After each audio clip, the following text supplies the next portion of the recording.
जब से बिहार में सीएम सम्राट चौधरी बने हैं तब से मंत्रिमंडल विस्तार को लेकर लगातार चर्चा हो रही है।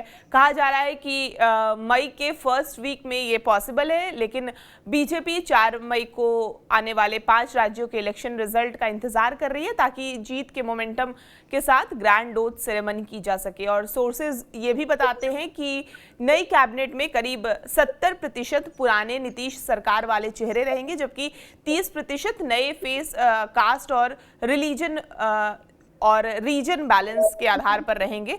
और इधर पूर्व सीएम नीतीश कुमार को भी अगर हम देखें तो 20 अप्रैल को अपने नए आवास 7 सर्कुलर रोड पर एक अहम मीटिंग बुलाई है उन्होंने, जिसमें जेडीयू के सभी एमएलएज और एमएलसी शामिल होंगे।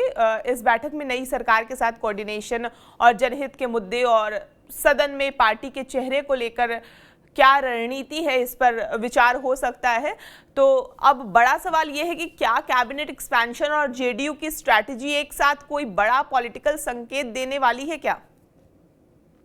जी, जहां तक मंत्रिमंडल विस्तार का सवाल है, तो जो भी आसाम में, पश्चिम बंगाल आदि राज्यों में जो चुनाव चल रहे हैं, वहां बिहार के कई नेता, खासकर बीजेपी के जो बड़े नेता हैं, वो भी बहुत सारे एमएलए हैं, वो भी सब लोगों को वहां पे बतौर ड्यूटी लगाया गया है। तो ऐसे में मंत्रिमंडल विस्तार नहीं करना ही स्वाभाविक है।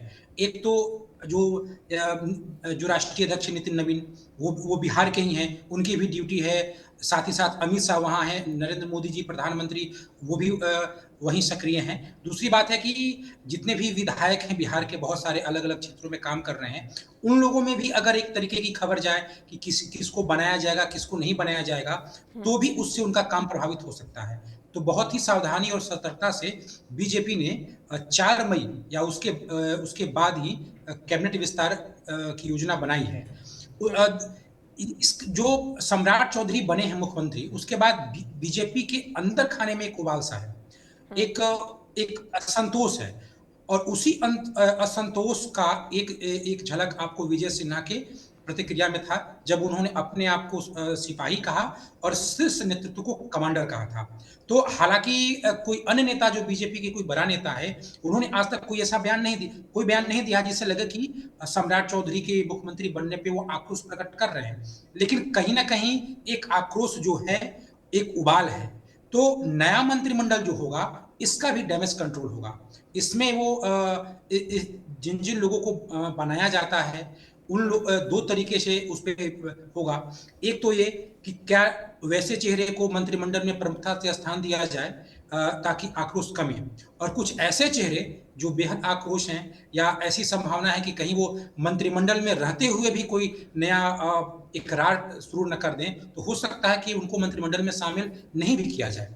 हालांकि उनको कोई और अन्य पद मिले, एक स्पीकर का पद है या कोई और बड़ा दायित्व मिले, लेकिन जो मंत्रिमंडल हो उसमें कम से कम बीजेपी के मंत्रिमंडल में कोई आपसी टकराहट न हो, इस तरीके की भी डिजाइन करनी है। तो वो सारा जो विमर्श होगा वो चुनाव परिणाम के बाद ही होगा। दूसरी बात है कि जो नीतीश कुमार 20 तारीख को जो बैठक बुला रहे हैं, वो भी सदन में उनका नेता चुनना और जो मंत्रिमंडल में किनको मंत्री बनाया जाएगा, इस पे भी विमर्श है। और वहां भी कई लोगों को हटाया जाएगा। कुछ ऐसे लोग हैं जो काफी सीनियर हैं, वो खुद, जैसे कि विजेंद्र यादव ने कहा था कि हम बनना नहीं चाहते हैं, लेकिन इसके बावजूद उनको बनाया गया है। लेकिन ये चीजें मंत्रिमंडल में नहीं होंगी। मंत्रिमंडल में हो सकता है कि कुछ बड़े नेता जो अब तक हमेशा नीतीश कुमार के साथ रहे हैं, मंत्री पद में भी रहे हैं, उनको शायद मंत्रिमंडल में जगह न मिले और कुछ नए चेहरे आए। नए चेहरों में कई नेता पुत्र आ सकते हैं जिन्हें जदयू के अंदर टीम निशांत कहा जाता है। एक टीम निशांत का भी एक नैरेटिव है, जिसमें जदयू के अंदर ही एक ऐसा ग्रुप जिसको टीम निशांत कहा गया है, यानी निशांत कुमार अभी भी पूरे जदयू का नेतृत्व नहीं कर रहे हैं, और उनका अपना ग्रुप है।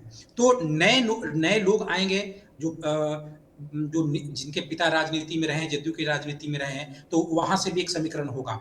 जो 20 अप्रैल को जो मीटिंग होने वाली है जदयू का, बीजेपी भी एक तरीके से समझ लीजिए कि हस्तक्षेप करेगी कि जदयू से कौन कौन मंत्री बने। जैसा कि होता है, जैसे कि नीतीश कुमार जब अपने पुराने तेवर में थे और मंत्रिमंडल का विस्तार करते थे, उस वक़्त इस बात का ख्याल रखा जाता था कि बीजेपी के किन नेता को प्राथमिकता दी जाए और जो जिन चेहरे से नीतीश कुमार ज़्यादा चिढ़ते थे, उनको मंत्रिमंडल में जगह नहीं भी मिलती थी। ऐसे भी कई नेता हैं और ये हर कोई जानता है कि सुशील मोदी जो बहुत ही प्रिय थे नीतीश कुमार के, तो वो डिप्टी सीएम बना करते थे।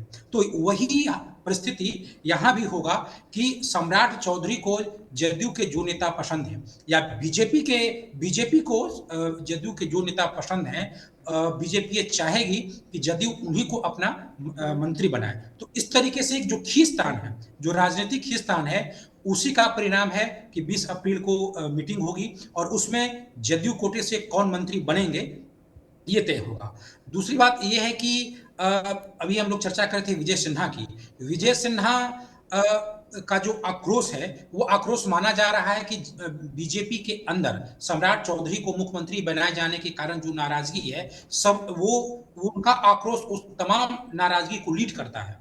तो ये भी एक कारण रहा जब मुख्यमंत्री के चेहरे पे विमर्श हो रहा था, उसी वक्त तय हो गया था कि जो आक्रोश को डैमेज कंट्रोल करने के लिए लगे हाथों मंत्रिमंडल का विस्तार नहीं किया जाएगा। मात्र बीजेपी से तो एक ही केवल मुख्यमंत्री हैं, डिप्टी सीएम तो जदयू कोटे के हैं, तो एक व्यक्ति को मुख्यमंत्री बना दिया जाएगा और मंत्रिमंडल विस्तार नहीं किया जाएगा। इस पे बहुत ही इत्मीनान से और बहुत ही बारीकी से विमर्श करके निर्णय लिया जाएगा। चूंकि ये जो आक्रोश था वो इनकी घोषणा से नहीं, जैसे नाम की चर्चा दिल्ली में चल रही थी, दिल्ली से पटना, पटना से दिल्ली, जिस तरीके से बीजेपी नेताओं का आना जाना था, उसी वक्त ये झलक मिल गई थी कि ये बीजेपी के अंदर एक आक्रोश है, सम्राट चौधरी अगर बनाए जाएंगे तो आक्रोश होगा।